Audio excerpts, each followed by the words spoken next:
제5장 아무리 일해도 열매가 없다. 지금까지 하나님이 얼마나 완벽하게 일을 설계하셨는지 보여주는 성경의 다채로운 시각과 설명들을 살펴보았다. 하지만 현실에서 체감하는 상황과는 판이하게 다르다. 알다시피 이 세상은 깨지고 망가진 세계다. 질병과 죽음, 불의와 이기심, 자연재해와 혼돈이 판친다. 시간의 역사가 시작된 이래 인간의 삶이 어쩌다 이렇게 됐는지, 그러면 어떻게 해야 하는지를 설명하려는 시도가 수없이 많았다. 성경이 제시하는 해석의 핵심은 죄, 곧 인류가 창조주에게 반역했고 결국 하나님으로부터 멀어졌다는 개념이다. 아담과 하와가 죄에 빠진 타락 사건은 지금까지 두고두고 재앙이 되었다.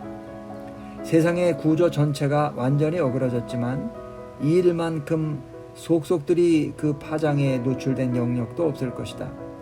성경 기록에 따르면 하나님은 이 일을 축복하셔서 한 사람 한 사람이 가진 은사와 자원이 온전한 세상에서 영광스럽게 쓰이도록 하셨지만 인간의 타락과 더불어 저주가 임했다. 이제 이 일은 하나님의 손에게 돌아가는 세상에 여전히 존재하지만 죄로 크게 오염된 상태다. 따라서 어떻게 죄가 이 일을 뒤틀어 놓았는지 알아야 그 파장에 대처하고 거기서 부분적으로나마 창조주께서 설계해 두신 만족을 되찾을 수 있다. 창세기 2장 17절에서 하나님은 아담과 하와를 에덴 동산에 두시면서 하나님의 말씀을 거역하고 특별히 정하신 나무의 열매를 먹는 날에는 반드시 죽을 것이라고 말씀하셨다. 어째서 그 나무가 그토록 중요했던 걸까? 어쩌면 나무 자체는 별 의미가 없었을지 모른다. 나무나 열매에 무슨 신비하거나 비범한 힘이 있었던 것은 아니라는 뜻이다. 그건 그저 시험이었다. 창조주는 아담과 하와에게 이르셨다. 이해가 되지 않는 것이 있더라도 너희는 내 명령을 지켜야 한다. 너희가 날 믿고 사랑한다면 순종해야 한다.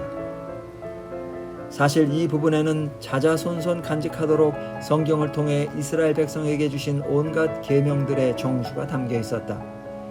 인류가 자발적으로 하나님과의 관계를 삶의 가장 소중한 자산으로 삼으며 상대가 하나님이시기에 이것저것 따지지 않고 말씀에 순종할 절호의 기회이기도 했다. 명령에 거역하는 순간 아담과 하와는 교묘한 거짓말로 불순종을 부추긴 뱀의 말대로 하나님처럼 되었다. 스스로 하나님을 대신하게 되었다는 뜻이다. 어떻게 살아야 할지, 무엇을 하는 게 옳고 그른지 직접 결정할 권리를 거머쥐었다.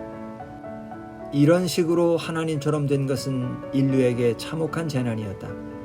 물에서 쓰도록 만들어진 배가 그 설계에서 벗어나면 망가지고 쓸모가 없어지듯 인류는 제 힘으로 권위의 근원이 되기로 작정하자마자 참 길에서 벗어나고 말았다. 사람은 하나님을 알고 섬기며 사랑하는 것을 으뜸으로 삼고 살도록 지음받았으며 거기에 충실해야만 비로소 탈없이 잘 지낼 수 있다. 그러나 자신을 위해 사는 쪽을 택하면 모든 것이 뒷걸음질 치게 된다. 역사상 최고의 사건으로 꼽아야 할 이 전환점 이후로 인류는 우주의 결, 자신의 기원과 목적을 거스르며 살게 되었다. 바울이 로마서 8장에서 지적했듯 세상은 지금 온통 허무에 굴복한 상태다. 시인 예이츠는 이렇게 읊었다. 만물이 허물어져 간다. 중심을 잡을 수가 없다. 온 천지에 종잡을 수 없는 난장판이 펼쳐질 따름이다. 창조주는 아담과 하와에게 나무 열매를 따먹으면 죽게 된다고 엄하게 단속하셨다. 여기에 등장하는 죽음이 즉각적이고 물리적인 종말을 가리킨다고 믿는 성경 독자들은 죄를 지은 두 주인공이 당장 숨이 끊어져 바닥에 쓰러지지 않는 걸 몹시 의아해한다. 사태는 그렇게 돌아가지 않았다.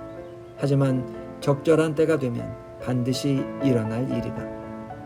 육신의 죽음은 인생의 모든 국면에 스며든 포괄적인 죽음과 부패의 한 단면에 지나지 않는다. 이제 매사가 설계대로 돌아가지 않게 되었다. 죄는 영과 육, 사회, 문화, 심리를 비롯해 모든 분야에 걸쳐 일시적이고 또한 영구적인 분열을 일으켰다. 크리스천들은 세상을 세속적인 구역과 신성한 공간으로 나누어 마치 죄가 세상에 속한 것들에만 영향을 미쳤다고 생각하는 성향이 있다. 그러나 실제로는 영과 육, 개인과 사회, 기도와 노동, 일시적인 것들과 영원한 것을 가리지 않고 구석구석 세포 하나하나에까지 그늘을 드리웠음을 잊지 말아야 한다. 예이치는 만물이 허물어져 가는데 그게 모두 인간이 저지른 죄의 소산이라고 지적했다.